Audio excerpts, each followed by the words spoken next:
What's going on, everybody? Skizzy with Collecto here. That's new for me.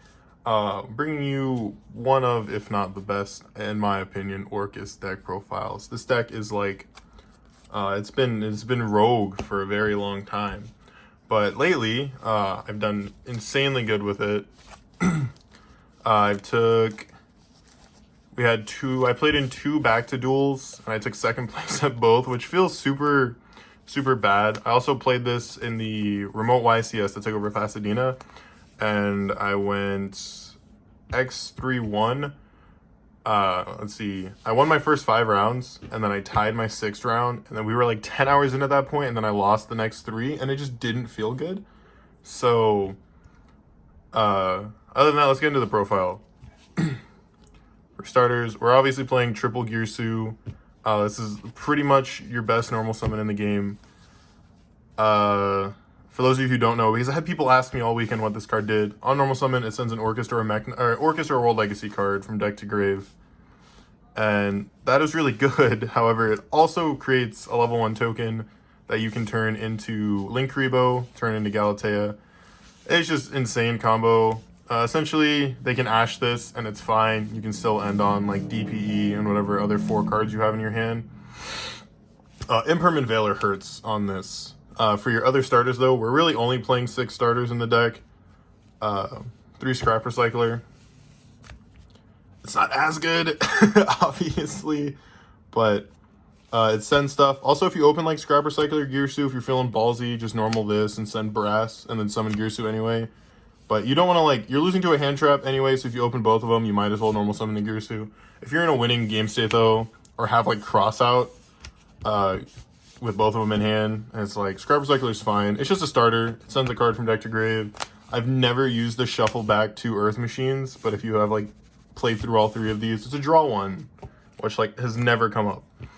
For the rest of the Orcust package, we're playing 1 Brass, 1 Symbol, 1 Nightmare, and 1 World 1. For a long time, I thought that this ratio was wrong.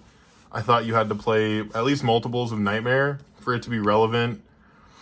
But this package is fine. Like, I didn't run out of Orcust cards at any point in the game. Any point of any of the games I've played in the last couple weeks. It's just bare minimum. Normally, I don't play Brass either. But there's times where you, like, open Brass in a name. And if you don't want to lose to, like, a hand trap, you can just normal Brass and link it into Linkuriboh anyway.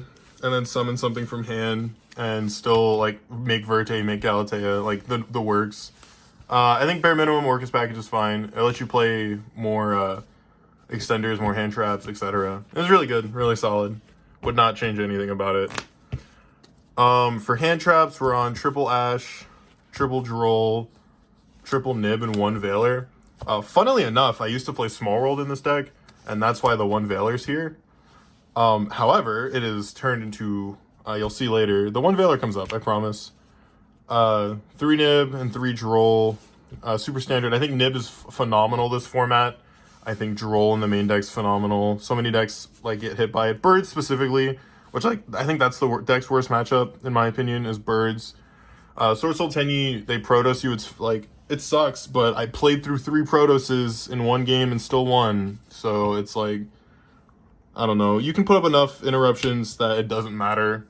Also, like, drawing the 1 Veiler isn't the end of the world. You just Veiler the Protoss. Veiler anything, it's good. The hand traps are also super standard. I don't think I changed anything about them. And then the bricks, Celestial and Dasher.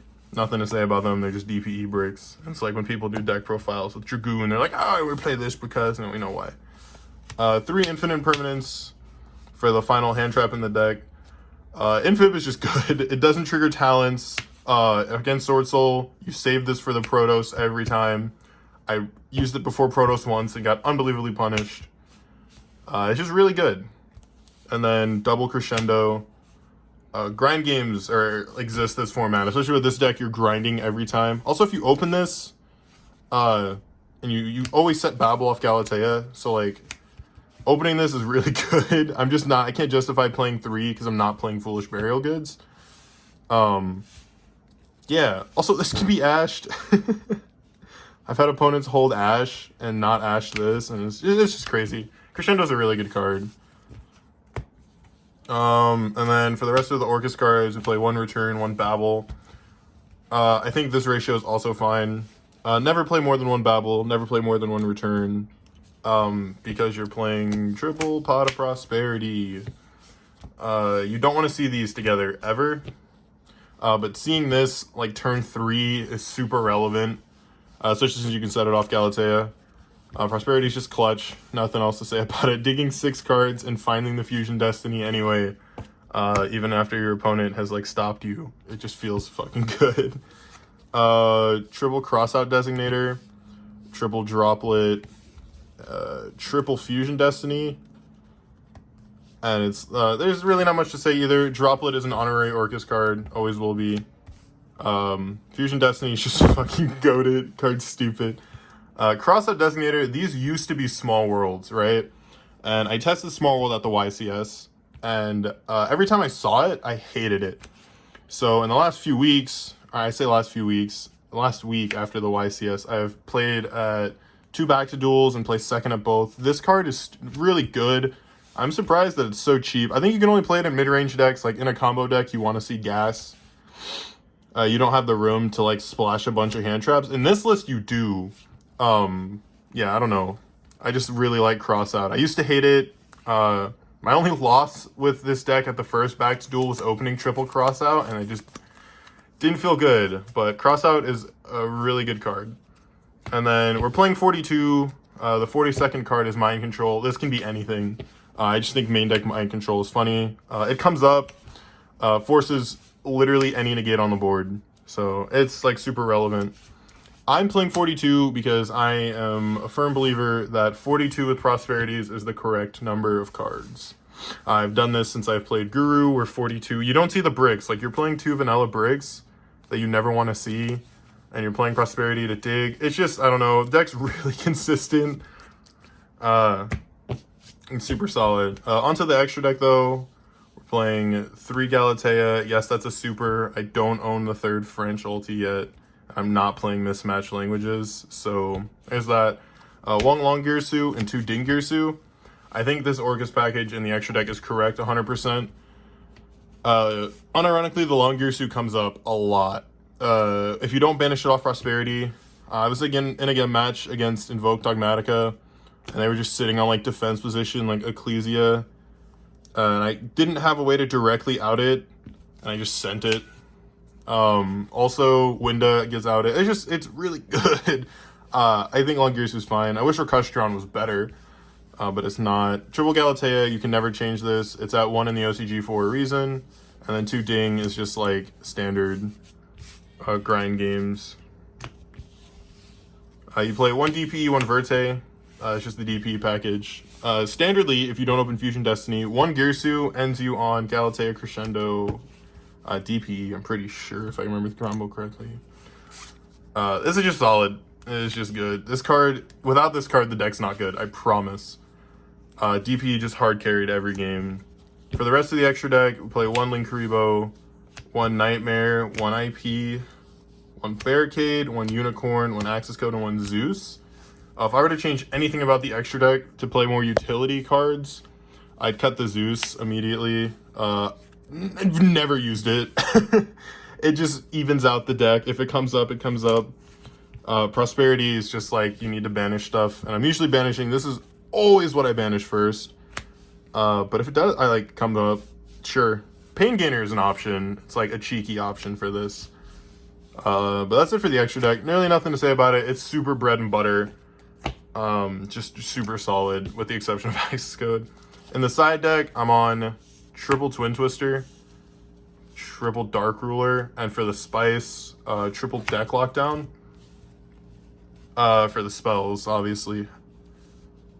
This was Cosmic. I think I like Cosmic more. I tested Twin. Twin's fine. Discarding an Orcust card is good. Also hitting 2 feels relevant. I got There Can Be. Fucking hate that card. Dark Ruler standard. Boards like Birds and Dogmatica, fucking Winda Turbo.